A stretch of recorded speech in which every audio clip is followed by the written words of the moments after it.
अच्छा, मोदी जी कह रहे हैं कि हम 24 घंटे 7 दिन काम करते हैं, तो काम दिख रहा है? सोते नहीं हो?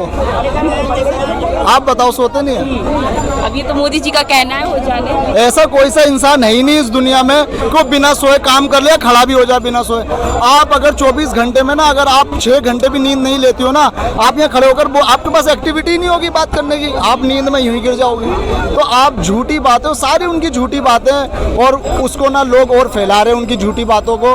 तो अब झूठों को तो हमें बिल्कुल भी सत्ता देनी नहीं है। उन अच्छे बताओ, जब जैसे कोई इंग्लिश टीचर है, अब वो कहता है कि मैं इंग्लिश का टीचर हूँ। अब जब वो पढ़ाने आता है, वो हमें संस्कृत पढ़ाने लग जाए या हिंदी पढ़ाने लग जाए, तो आप उसके अगेंस्ट खड़े हो गए नहीं हो गए? आप हो गए खड़े हो गए ना। इसी तरीके से अब ये इन्होंने अपना मैनिफेस्टो 2014 में लाए थे कि हम रोजगार देंगे, 2 करोड़ रोजगार देंगे हर साल, हम स्वास्थ्य देंगे, बिजली फ्री देंगे। इन्होंने इतने सारे मुद्दे उठाए। अब वो पेपर इनका खो गया या किसी चोर ने चुरा लिया इनके जेब में से, या ऑफिस से इनके गायब हो गया, ये इन्होंने बाद में फिर उन्होंने रिटर्न कुछ अलग सा मैनिफेस्टो बनाया, तो वो भी पब्लिक को शो कर देती कि हमारा खो गया, अब हमारा मैनिफेस्टो ये है। तो ये तो इन्होंने नहीं दिखाया, मतलब झूठ बताकर और उल्टे काम कर रहे हैं, जनता को बेवकूफ़ बना रहे। और अब की बार जनता बेवकूफ़ नहीं बनेगी, और अब की बार मोदी सरकार बिल्कुल भी हिंदुस्तान में नहीं रहेगी, ये डेफिनेटली है। क्या लगता है इस बार मोदी सरकार आएगी कि नहीं? नहीं, सरकार तो आ जाएगी और वोट कम हो जाएंगे, पहले से कम सीटें, पहले से कम होंगे, पर सरकार तो आएगी। हाँ, क्या कारण क्या लगता है इसका? बिजनेस खराब हो गया है, एक बार वो नोटबंदी लगा दी, जीएसटी लगा दिया, टैक्स पे टैक्स बढ़ाए जा रहे हैं, तो सीधी बात है सब लोग परेशान हैं। मतलब व्यापारियों के लिए कुछ खास के लिए काम? परेशान नहीं, कुछ खास काम नहीं है।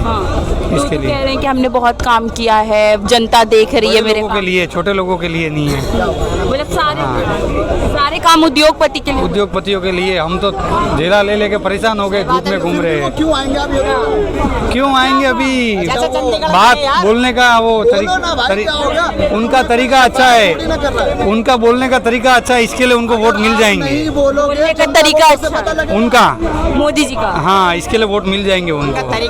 तरीका क्या ऐसा खास है जो जनता को पसंद है? हाँ, वही बोलने का, वोट लेने का, उनका बोलने का, वोट लेने का तरीका अच्छा है, इसके लिए वोट मिल जाएंगे। क्या तरीका क्या है? भाई 80 करोड़ वो ये बात बोल रहे थे कि जनता को रोजगार देंगे, तो अभी सब लोग सोच रहे हैं कि लोगों को रोजगार मिल रहा है, पर लोग खुद की मेहनत से कर रहे हैं, कोई फ्री में कोई ले नहीं रहा है।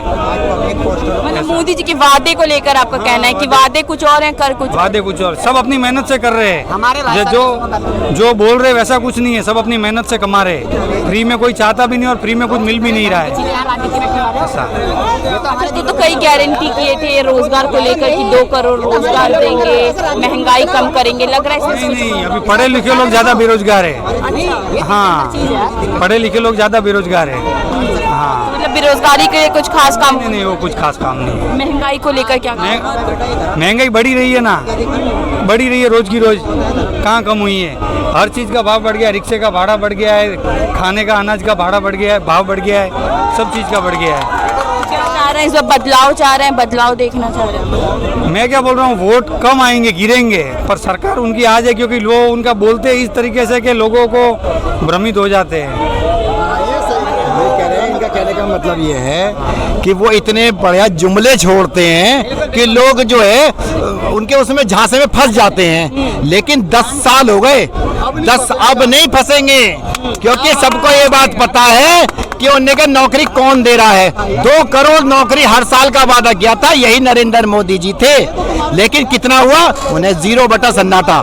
तो ये सब लोग जानते हैं। देखो मैं बताऊं आपको, इस देश में एक तानाशाही सरकार चल रही है, और जो तानाशाही का जवाब जो है इस समय आज की डेट में 140 करोड़ लोग दे रहे हैं वोट डाल करके, और पूरी तरीके से दे रहे हैं, क्योंकि इसी का नतीजा है दिल्ली के अंदर 7 सांसद थे बीजेपी के, 7 में से जो है 6 के टिकट बदल दिए गए, वो अपने आप ही हार मान के चले गए, और एक बचा है वो रिंकिया के पापा, वो भी रिंकिया के पापा गाना गाते रह जाएंगे। उन्होंने का जमानत जब्त होगी इस दिल्ली के अंदर, तो मैं आपको बता दूं।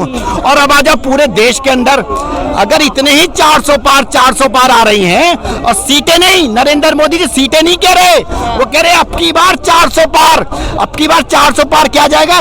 डीजल का रेट जाएगा, सरसों के तेल का रेट जाएगा, रिफाइंड का रेट जाएगा, दूध का रेट जाएगा, और सारे मिलकर के जय श्री राम का नारा लगाएंगे, जय श्री राम। और जो है नरेंद्र मोदी जी को गुजरात छोड़ करके आएंगे इसी नारे के साथ में, जय श्री राम। नरेंद्र मोदी जी महंगाई इस बार 400 पार होगी। मैं बता तो रहा हूँ, वही महंगाई 400 पार का मतलब यही है उनका। वो कह रहे हैं जय श्री राम का नारा लगा के नरेंद्र मोदी जी को गुजरात छोड़ करके आएंगे, क्योंकि जनता त्रस्त है। बलात्कारी भाजपा में, रेपिस्ट भाजपा में, जितने भ्रष्टाचारी हैं वो सारे भाजपा में। 38 पार्टियों का समर्थन लेकर के नरेंद्र मोदी जी मैदान में आए हैं। आप ये देखो, ब्रजभूषण शरण को छोड़ करके उसके बेटे को दिया। ऐसे नेता भाजपा के अंदर हैं जो कहते हैं बेटियों के नाम पे, आप बेटी हो कहना चाहिए, जो कहते हैं कि साक्षी मलिक वगैरह जब बैठी थी जंतर मंतर पे, वो जो है विनेश फोगाट वगैरह, तब कह रहा था ये क्या नाम है, ब्रजभूषण शरण, और दबदबा है, दबदबा रहेगा, जिसको करना हो वो कुछ कर ले मेरा। तो ऐसे नेता भाजपा के अंदर हैं। आप ये देखिए, इसी दिल्ली के अंदर जिस दिन नई संसद भवन का उद्घाटन हो रहा जाता, दूसरा ही दिन था, उस दिन रमेश बिदोड़ी दक्षिण दिल्ली का सांसद था, तो उसे टोंक सीट का राजस्थान में प्रभारी बना करके भेजा। यही भारतीय जनता पार्टी है जो तुष्टीकरण की राजनीति करती है, और जो मुसलमानों को गाली देता है भाजपा का नेता, उसका जो है प्रमोशन होता है। ये शर्म की बात है नरेंद्र मोदी जी, शर्म की बात है। इस देश को बार बार कहूंगा, ये तोड़ने की बात मत कीजिए, इस देश को जोड़ने की बात कीजिए। इस देश में जो है ये तानाशाही नहीं चलेगी। हिंदू, मुस्लिम, सिख, ईसाई सारे मिलकर के भाई भाई हैं, और जय श्री राम। और इस देश के अंदर, मैं आपके चैनल के माध्यम से फिर दोबारा बता दे रहा हूं, इस देश के अंदर अगर नरेंद्र मोदी जी किसी से डरते हैं तो उसका नाम सिर्फ अरविंद केजरीवाल है, अरविंद केजरीवाल।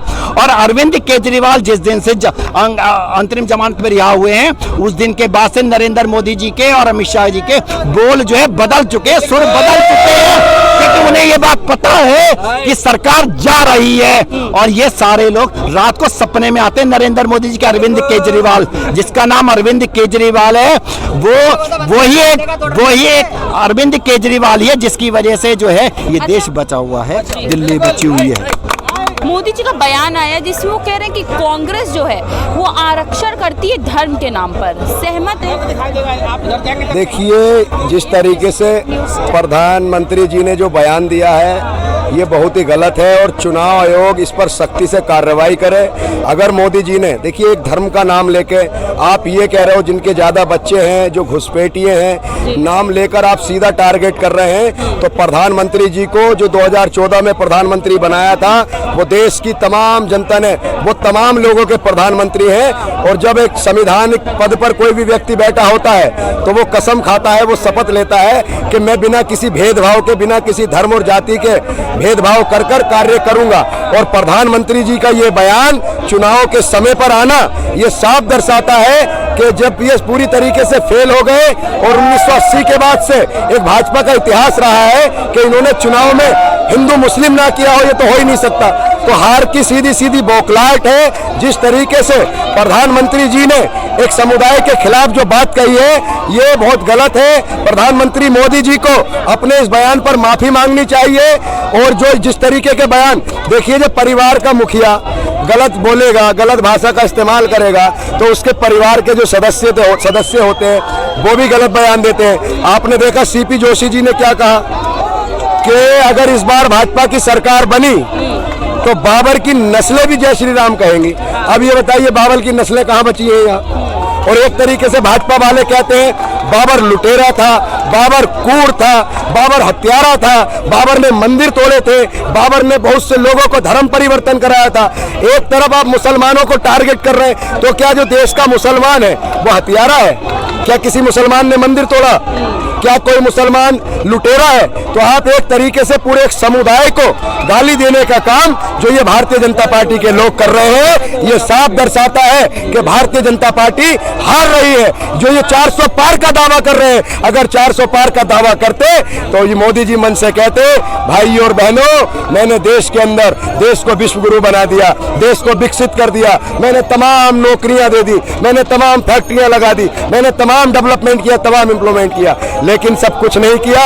ना महंगाई रोक पाए, ना कोरोना काल में जो लोगों को बिस्तर नहीं मिले, दवाइयां नहीं मिली, वो नहीं रोक पाए। तो अब सीधा और सीधा एक ही मुद्दा बचा है कि हिंदू खतरे में है और हिंदू मुसलमान के नाम पर ये चुनाव करेगा। अच्छा देखिए, पहले तो मोदी जी कांग्रेस को कहते थे हिंदू विरोधी, अब तो दलित विरोधी भी बोला जा रहा है। कह रहे हैं कि दलित की जो संपत्ति है वो लूटना चाह रहे हैं। देखिए, जो संविधान है हमारा, संविधान में हमें सबको बराबर का अधिकार दिया गया है। ना कोई हिंदू, ना कोई मुस्लिम, ना कोई सिख, ना कोई ईसाई, ना कोई दलित। हम भारत के लोग, ये सब भारतीयों का देश है। और इस तरीके से जातिवाद और धर्मवाद फैलाना, ये एक ऐसा प्रतीक होता है। देखिए मैडम, जो कोई योद्धा होता है ना, जब वो जंग में लड़ता है और उसको हार निश्चित दिखती है, तो जो कायर होता है वो धर्म का सहारा लेता है। जब कोई कायर हारता है, जब कायर कोई हार निश्चित देखता है, तो वो कहता है मैं हिंदू में मुसलमान।